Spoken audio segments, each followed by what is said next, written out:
For decades, African nations have kept billions of dollars worth of gold in foreign institutions, trusting that the West would keep it safe. However, things took an unexpected turn when U.S. President Donald Trump cut off aid to several African countries, creating a huge financial dilemma. Now, leaders from across the continent are demanding that the U.S. return their gold reserves. The big question is, will the U.S. comply, or is this just another case of Africa being taken advantage of? This issue goes beyond just gold. It's about power, sovereignty, and breaking free from the economic chains that have kept Africa indebted for too long. For years, African countries were told that storing their gold in U.S. institutions was a smart security move. But after Trump's sudden aid cuts, leaders are facing a harsh reality: they don't actually have control over their wealth. As economic instability looms, countries like Ghana, Nigeria, and South Africa are making bold moves to reclaim what rightfully belongs to them. However, history shows that getting gold back from the West is no easy feat. When Germany requested its gold from the U.S. in 2013, it took 7 years to receive just a portion of it. Now, African leaders find themselves in a similar battle, but this time, they're standing together, ready to challenge an international system that has long exploited their resources. What if the U.S. refuses to return the gold? Could this push Africa to build stronger ties with countries like China and Russia through BRICS? Are we on the brink of a global economic shift? Stay tuned as we dive into the unfolding story of Africa's quest to reclaim its gold, and why the West might be reluctant to let it go. But here's the thing: storing gold abroad isn't just an African issue. It's a common practice worldwide. Nations often keep their gold overseas to protect it from economic crises, theft, or political instability. Major economies like Germany, Italy, Switzerland, India, the Netherlands, Portugal, Austria, Poland, and Belgium also store large portions of their gold reserves abroad. Take Germany, for example. After World War II, concerned about a potential Soviet threat, it kept around $80 billion worth of gold, mostly in the U.S. Similarly, Italy stores more than half of its $67 billion in gold reserves overseas, primarily in the U.S., due to past security fears. During times of conflict, many countries transferred their gold abroad to keep it out of enemy hands. For decades, nations have relied on foreign storage because they lacked secure facilities at home or wanted to avoid the risks and costs of transporting such valuable assets. For decades, the United States has been seen as one of the safest places to store gold, holding a staggering 8,113 tons, the largest gold reserve in the world. However, about 90% of this gold actually belongs to other countries, a testament to the trust placed in American vaults. But that trust is beginning to waver. Recently, several African and Middle Eastern nations have started working to bring their gold reserves back home, including countries like South Africa, Ghana, Egypt, Cameroon, Burkina Faso, and Nigeria. This move signals a growing desire for financial independence and economic sovereignty. This process of bringing gold reserves back to their home countries is known as gold repatriation. It reflects a rising awareness among nations that long-term economic stability relies on having direct control over their natural resources. Leading this effort are Tanzania, Nigeria, and Ghana, which have taken strong steps to reclaim their gold.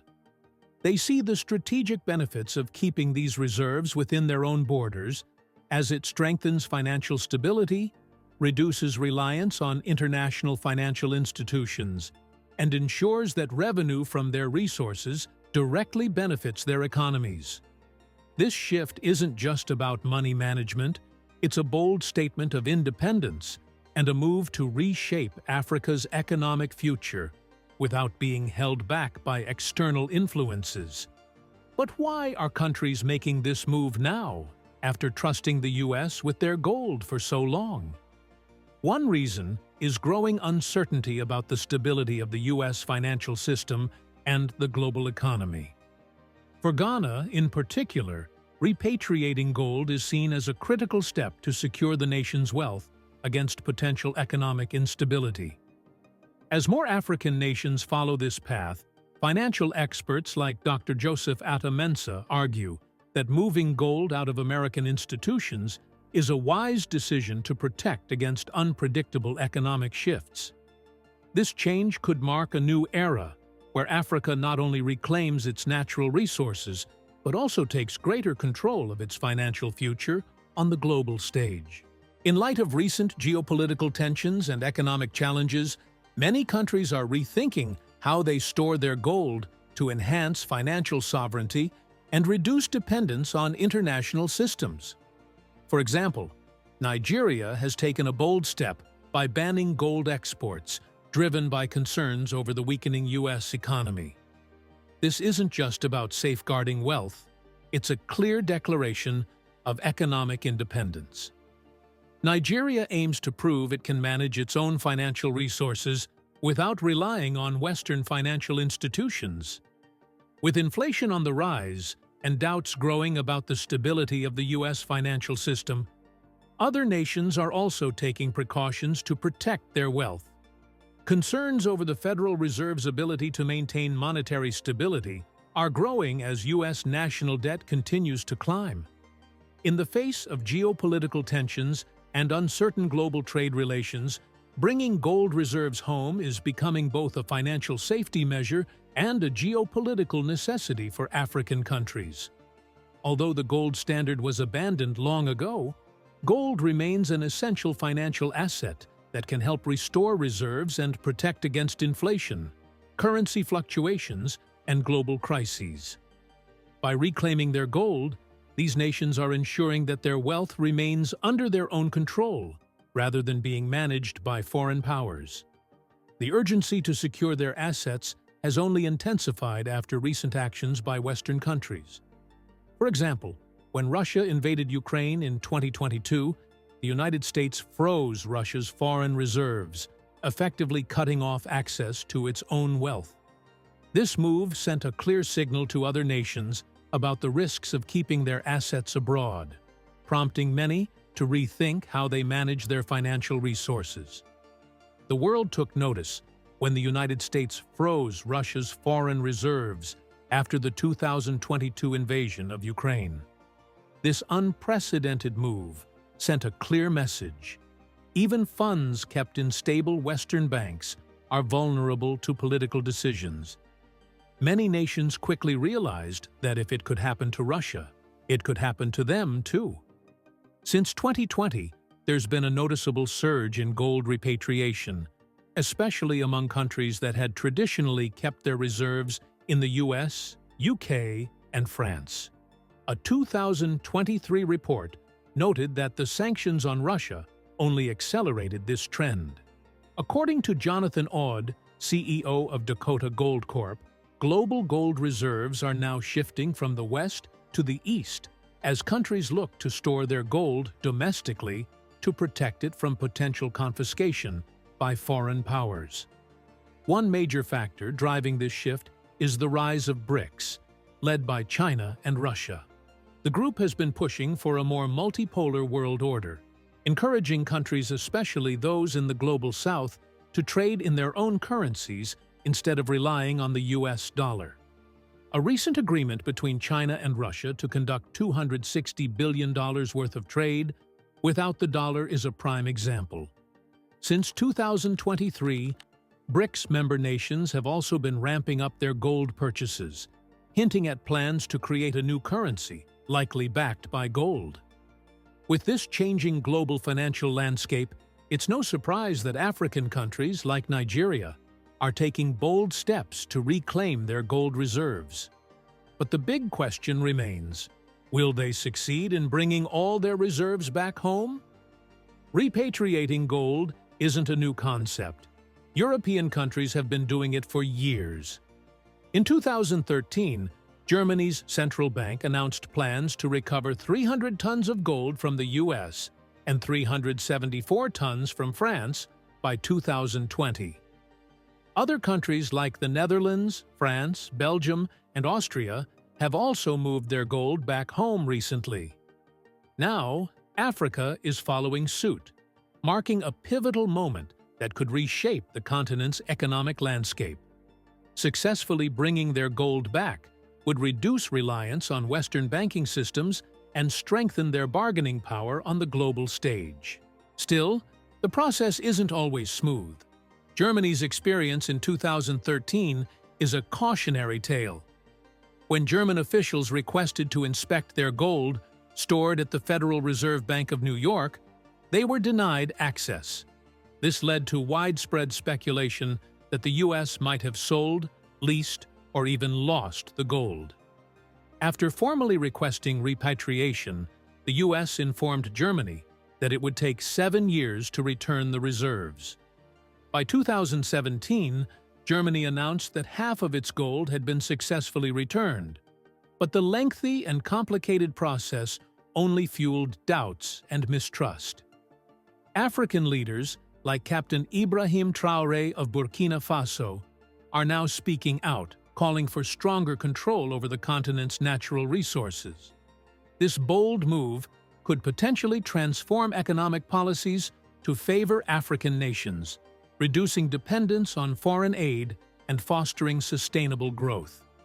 As other countries, including Austria, Poland, and Romania, continue to repatriate their gold, the world is watching to see how this shift will impact global markets and the economic futures of these nations. Some analysts believe that the US secretly had to repurchase the gold before returning it, which could explain the delay. Although this claim remains unproven, it continues to fuel debate. This precedent may explain why the US could be particularly resistant to African countries seeking to reclaim their gold. As more nations push for financial independence and move away from relying on Western financial institutions, it's likely that Washington won't make the process easy. The current wave of gold repatriation among African nations marks a bold move toward economic self-sufficiency. By bringing their reserves back home, these countries are not just safeguarding their assets, but also taking a stand against decades of foreign economic dominance and exploitation. This shift could pave the way for improved financial stability, strengthen national economies, and lay the groundwork for sustainable growth. As more African nations follow this path, the continent edges closer to a future where its wealth is managed to benefit its own people, rather than being stored in foreign institutions. This pivotal moment has the potential to redefine Africa's role in the global economy and signal the rise of a truly independent and sovereign continent. Meanwhile, Captain Ibrahim Traore of Burkina Faso, along with other Sahel leaders, is spearheading a bold initiative to create a new currency to replace the CFA Franc, a colonial-era currency still under French control. This move marks a significant shift in West Africa's economic landscape as nations strive to break free from the financial grip of their former colonial power. The CFA franc has long been a tool of economic control, tied to the euro and managed by the French treasury, limiting true financial sovereignty for African countries. Traoré and his allies aim to establish a new currency to restore economic independence, boost regional trade, and ensure that financial policies prioritize their citizens' interests rather than serving Paris. This effort comes amid broader geopolitical changes in the Sahel, where 3 military-led countries, Burkina Faso, Mali, and Niger, have recently announced their withdrawal from ECOWAS, the West African Economic Bloc. This decision reflects growing discontent with ECOWAS, which they view as overly influenced by Western, particularly French, interests. The situation escalated when ECOWAS imposed swift sanctions following recent coups, while failing to adequately support these nations in their fight against terrorism. In response, these countries aim to form a new regional alliance focused on their own security and economic stability without outside interference. At the heart of this economic transformation lies the rejection of the CFA Franc, which France has used to maintain economic control over its former colonies for decades. Introduced in 1945, the CFA Franc forces member states to deposit half of their foreign exchange reserves into the French treasury, limiting their ability to issue their own currency or set independent monetary policies. The fixed exchange rate of the CFA franc with the euro further hampers these nations' export competitiveness on the global stage, trapping them in economic stagnation. By establishing a new currency, these leaders are challenging decades of financial dominance and paving the way for a more self-reliant African economy. The road ahead won't be without challenges. France, having long relied on African resources and financial control to sustain its own economic power, isn't likely to let go easily. Introducing a new currency could trigger diplomatic and economic pushback, with potential attempts to sabotage the system through covert influence or political pressure. Moreover, ensuring that the new currency is stable, reliable, and globally recognized will require meticulous planning and strategic partnerships. Despite these hurdles, the determination of leaders like Ibrahim Traore, Assimi Goïta of Mali, and Abdourahmane Tiani of Niger shows that the region is ready for a new chapter. If successful, this move could finally put an end to an exploitative system that has hindered Africa's economic progress for far too long. More importantly, it would stand as a powerful symbol of Africa's growing resistance to neo-colonial influence and its determination to shape its own economic future. In recent years, African leaders have become more vocal about reclaiming their economic independence. One of the most significant steps in this effort has been the push to retrieve gold reserves stored in the United States. This movement gained momentum after U.S. President Donald Trump cut aid to several African nations, exposing the risks of relying on external forces for financial stability. These aid cuts served as a wake-up call, prompting African leaders to realize that genuine independence requires taking control of their own assets, starting with their gold reserves. The call to repatriate gold is about more than just bringing back physical wealth. It's about reclaiming control over national economies. With global gold prices on the rise and emerging economies challenging the dominance of the US dollar, African countries are increasingly recognizing the strategic importance of keeping their gold within their own borders. As they seek to trade in their own currencies and expand their business partnerships, reclaiming their gold becomes a crucial step in breaking free from economic neocolonialism. Ultimately, the push to repatriate gold is not just about finances, it's a declaration of autonomy. The message from African leaders is loud and clear. Africa deserves to control its own wealth. The era of keeping national treasures in foreign vaults and depending on outside assistance is coming to an end. Of course, there are still obstacles to overcome, but this movement is a vital step toward financial independence. It ensures that future generations of Africans will benefit from the continent's abundant resources and shape their own economic destiny. What do you think? Will the U.S. willingly return Africa's gold? Or will this spark a major geopolitical conflict? How will this impact Africa's economic future? Share your thoughts in the comments below. Don't forget to subscribe and turn on notifications so you never miss an update. By staying connected, you're not just keeping informed, you're joining a movement to restore Africa's rightful place on the global stage. Let's keep spreading awareness and working toward positive change. Thanks for watching.